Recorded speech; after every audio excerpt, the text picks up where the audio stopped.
this is the test that you use for impossibility of performance. You use the objective test. It means that performance is impossible for anyone to perform at the time of the conclusion of the contract.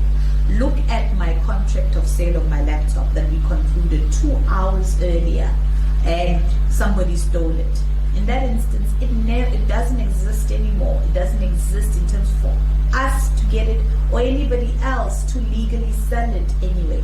So the contract is void. For example, the horse was already dead when the parties entered into a contract. So I've got a horse, it died 2 hours earlier, but I don't know that, and I sell it to you for 50,000 rand. The contract is void because it's impossible for me to deliver a live horse. It died.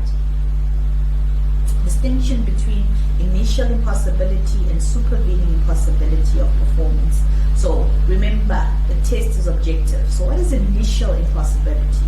Initial impossibility was a performance was impossible at the time of conclusion of the contract. This is the horse that died, the laptop that was stolen, already before we entered into the contract. What if one of the parties has already performed? Then he can claim what? Restitution, the return of his performance. Again, if the performance is still available. If the performance is still available. Restitution takes place again based on unjustified enrichment. Examples of what you need to think about. If I give you a set of facts where I need to buy computers from you. Computers are sitting in your warehouse. They're stacked in your warehouse waiting for delivery the next day.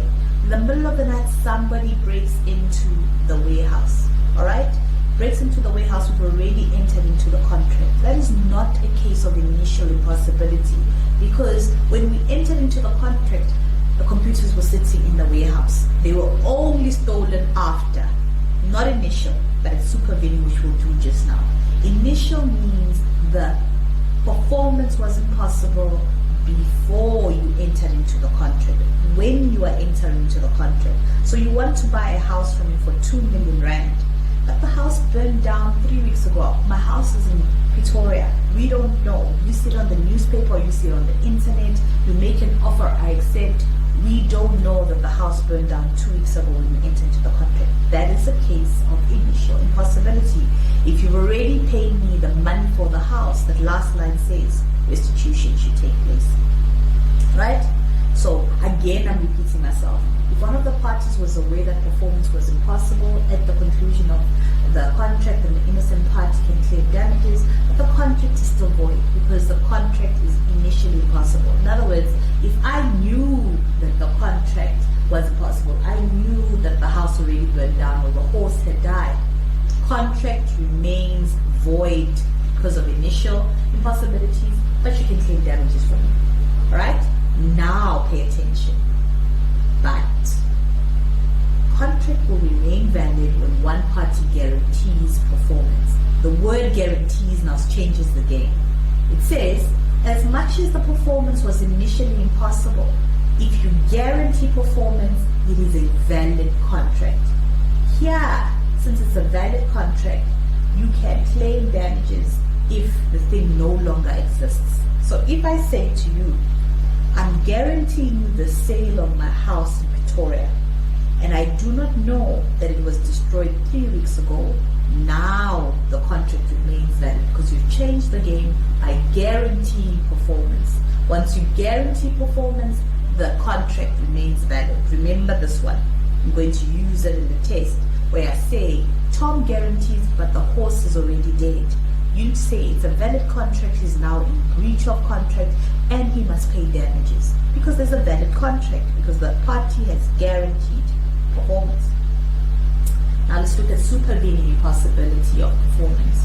Supervening impossibility relates to the termination of the contract after the conclusion of the contract. Initial, before, it never existed, the horse was already dead. Supervening, after, when something that is out of your control, out of the control of the contracting party happens after the contract is concluded. Alright?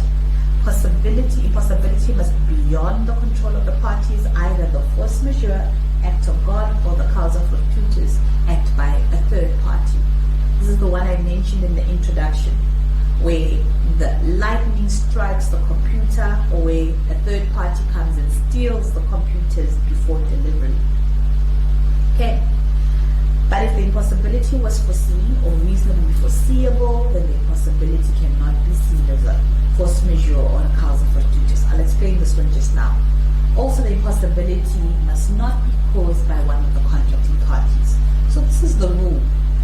The rule is, if supervening impossibility comes in, the contract is then declared void. How will you know it's supervening impossibility? Two ways, either force majeure or a causa fortuitus.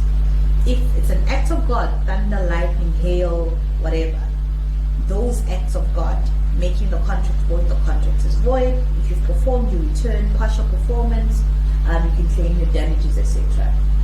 If it's a causa fortuitus, in other words, a third party comes and steals, or it's an act by the state. An example I'll give you of a causa fortuitus is if Zuma says tomorrow, all taxi operations must stop.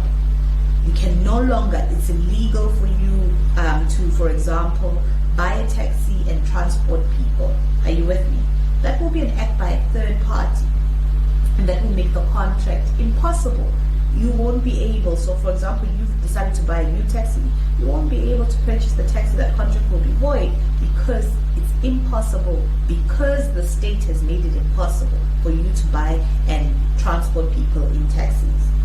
The exception to that rule is that if you knew, in other words, Zuma announced 2 weeks ago that in 2 weeks' time you will no longer be able to buy taxis for the specific reason of transporting people. So you foresaw that it was going to become impossible because Zuma would make it impossible for the dealerships to sell taxis anymore. In that case, the contract will not become void because you foresaw the possibility of the contract not being possible in the future. It also is, the possibility also won't work when one of the contracting party causes the impossibility. How is that possible, you may ask? So I am buying and selling my house. You make an offer via the internet and I don't like you. I don't like you. I accept the offer. I don't know it's you, but I don't like you. I later find out that you are the person that wants to buy my house. I then decide I'm going to rather destroy my house than sell it to you. My performance was to deliver the house to you. Now I've made it impossible. In that case again, contract remains valid. Contract is valid and enforceable because one of the contracting parties made it impossible.